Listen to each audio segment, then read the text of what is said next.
climatique ak télévision leen di remercier vivement yéen services extérieurs président Pape Djibril Fall et partie des serviteurs du fait de la diaspora donc ni ñuy demee dañ koy bàyyi pour livrer de conclure sa communication et nous vous remercions à tous d'être venus et très bonne émission.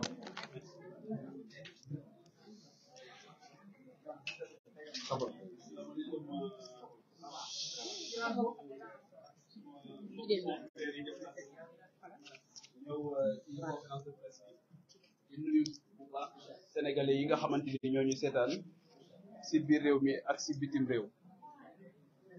Mesdames, Mesdemoiselles, Messieurs, chers concitoyens, chers journalistes, merci de vous être déplacés si nombreux pour ce point de presse. Permettez-moi, à l'entame de mon propos, de m'incliner devant la mémoire des victimes de l'affreux incendie à la bonbonne de gaz de Derklé, dont le décompte macabre s'allonge quotidiennement, faute hélas de dispositifs de prise en charge de grands brûlés au Sénégal. Vous vous rendez compte, aucune structure de santé n'est prête dans ce pays en 2023 à traiter correctement les brûlés du 3e degré et venir en secours aux populations. C'est absolument scandaleux et je le dénonce, cela avec la dernière énergie. Notre système de santé est à bout de bras.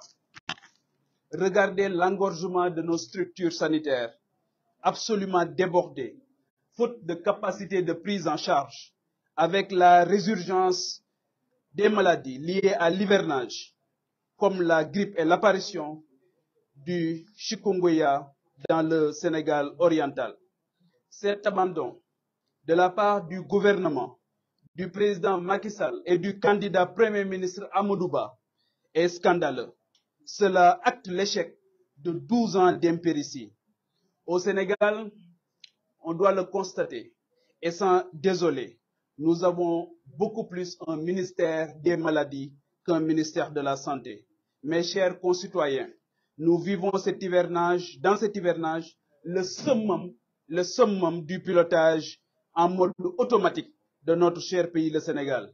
Depuis l'annonce de la non-participation du président sortant et la désignation du candidat de la majorité présidentielle à la prochaine élection, l'opinion publique vit, médusée, le drame de l'émigration clandestine, presque en ayant épuisé notre capacité d'indignation. Dans un fatalisme de bon aloi, avec chaque jour des départs nombreux de nos vaillants jeunes préférant quitter leur famille, leur galère, à la recherche d'un hypothétique avenir. Dans un mirifique Eldorado occidental. Combien de destins brisés, engloutis dans les flots de l'océan Atlantique. Combien de familles endeuillées le long de nos côtes si poissonneuses, jadis, point de départ de ces pirogues de fortune. Combien de rêves engloutis par cette spirale infernale à la limite du suicide d'une jeunesse anéantie par le poids gigantesque d'un échec. L'échec des politiques publiques d'emploi décent et nombre suffisant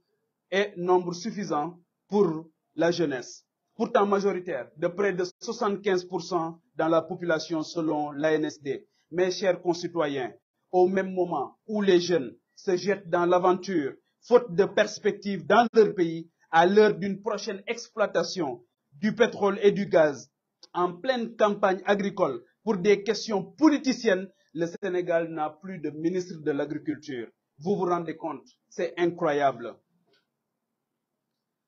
Pour une campagne agricole où l'accès à des semences de qualité demeure problématique, une mauvaise distribution des engrais, malgré l'annonce d'une enveloppe de 100 milliards de francs CFA, un chiffre à vérifier car invisible sur le terrain. J'ai pu le constater lors de mes nombreux déplacements à l'intérieur du pays. Décidément, la petite tambouille politicienne prend encore le dessus sur la vraie politique agricole, cela devant assurer la souveraineté alimentaire de notre pays. Mes chers concitoyens, c'est cette même logique superficielle de la politique qui prévaut et qui justifie la concentration des annales de la politique administrative du pays de pas moins de 3 ministères essentiel au regard de nos enjeux de souveraineté entre les mains d'un seul homme, en l'occurrence le Premier ministre, de surcroît candidat à la prochaine présidentielle qui aura lieu dans 5 mois. Au demeurant, dont l'esprit n'est occupé que par l'ambition, sport, élevage et quoi d'autre, l'agriculture aussi pendant. Ayant compris cela très tôt, notre parti Les Serviteurs s'est engagé depuis plusieurs mois, loin des médias classiques, sans tambour ni trompette, à installer partout, dans presque 450 communes sur les 557, des cellules et des comités pour la massification et la mobilisation, pour la sécurisation de notre parrainage. Donc sur cet aspect, j'anticipe sur vos interrogations, mesdames et messieurs les journalistes, parrainage ou la caution duñu téye. Il n'y a aucun doute sur cet aspect. Vous compterez, Inch'Allah, avec notre candidature en 2024. Notre projet, notre ambition sacerdotale de changer les choses, de faire changer de cap le Sénégal pour l'inscrire dans le chemin du véritable développement. Notre vision, nos équipes, les serviteurs seront au rendez-vous, notez-le bien.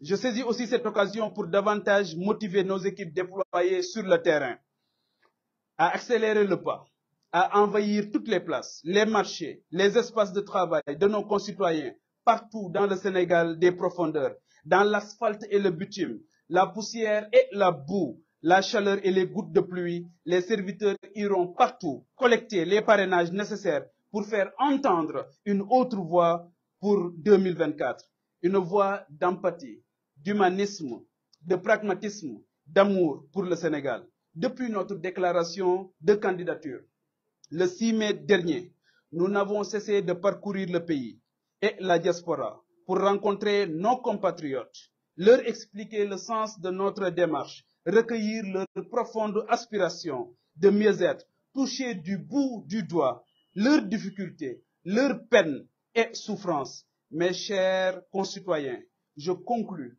par le drame récent de Ngor. Hélas, encore une fois, avec la mort tragique et inexpliquée de cette petite fille, Marie Gueye, dans une tentative maladroite de justification d'une bavure supposée des forces de défense et de sécurité lors d'un banal contrôle d'identité.